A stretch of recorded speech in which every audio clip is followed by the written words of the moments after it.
अरे काय रामभाऊ असं तोंड पाडून का बसला? अरे काय सांगू बाबा तुला, इथं पेराय बियाणे मिळेना झाले. अरे बाजारात नसलं मग काय झालं, आपण आपल्या घरचं लावू. घरचं बियाणं उगवल का? उगवल की, ते कृषी साहेबांनी सांगितलंय. ते तसलं काय ते तपासणी करावी लागते म्हण. कसली तपासणी, काय असते ते मला तर कुठं माहित आहे. एक काम करतो थांब, फोनच लावतो साहेबांनी. लाव बरं फोन, काय म्हणतात बघ साहेब.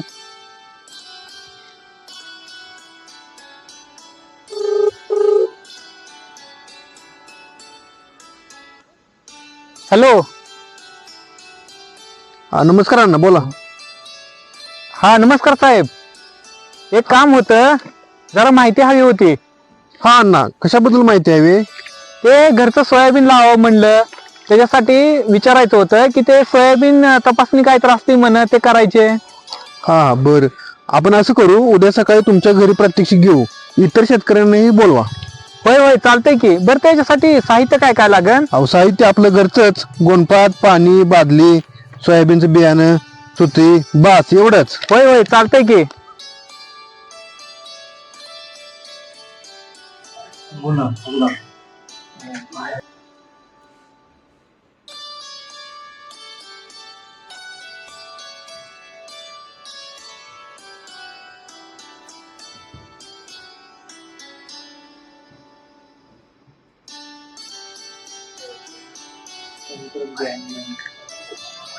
काय करायचं? साहेब येणार, ते साहेब आपल्याला सांगणार ते कसं बियाणं हे करायचं, तपासणी करून लावायचं. नाहीतरी डोक्याला खूप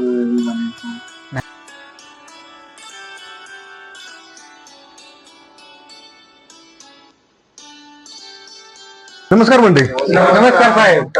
अण्णा आलेत का सर्व? होय होय साहेब आलेच सगळे. ठीक आहे साहेब, आपण जमलोय पण कशासाठी? त्या बियाण्याचा खूपच तुटवडा आहे. आपण इथं घरच्या बियाण्याची उगवण क्षमता तपासायला हवी. यातून 100 बिया मोजून घ्याव्या. गोणपाट, बारदान किंवा 2 पदरी वर्तमानपत्र पाण्यात भिजवून पसरावे. त्यावर 10 बियाण्याच्या 10 ओळी किंवा एका आड एक 13 आणि 12 बियाण्यांच्या 8 ओळी मांडाव्यात. 2 बियांमध्ये 2 बोटं अंतर ठेवावं. बियाण्याच्या ओळी विस्कळीत होणार नाहीत अशा पद्धतीने ते भिजवलेले 2 पदरी वर्तमानपत्र किंवा बारदानाने झाकावे. यानंतर लांबीची बाजू दुमडावी आणि रुंदीच्या बाजूने बियाण्यांच्या ओळींच्या मधील रिकाम्या जागेत दुमडून घड्या कराव्यात.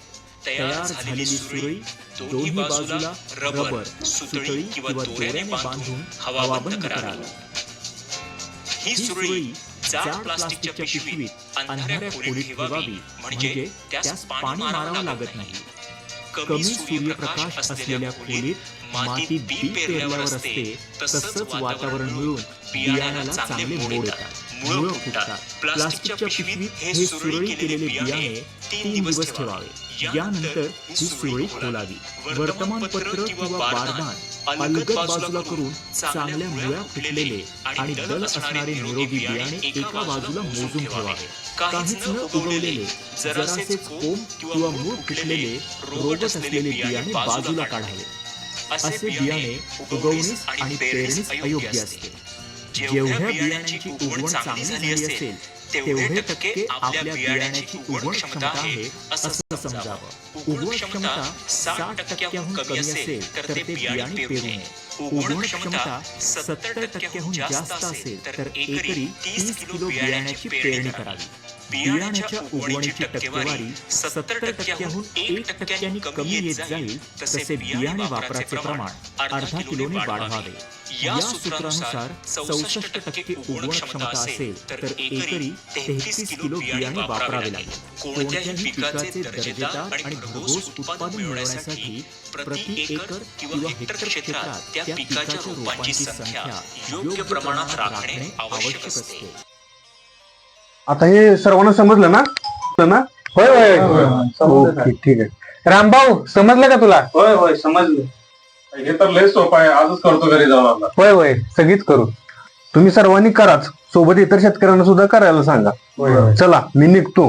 काय अडचण आली ना मला आठवणीनं फोन करा. हा ओके, ठीक आहे. नमस्कार. काय पहिली उगवण चाचणी, मगच बियाण्याची पेरणी.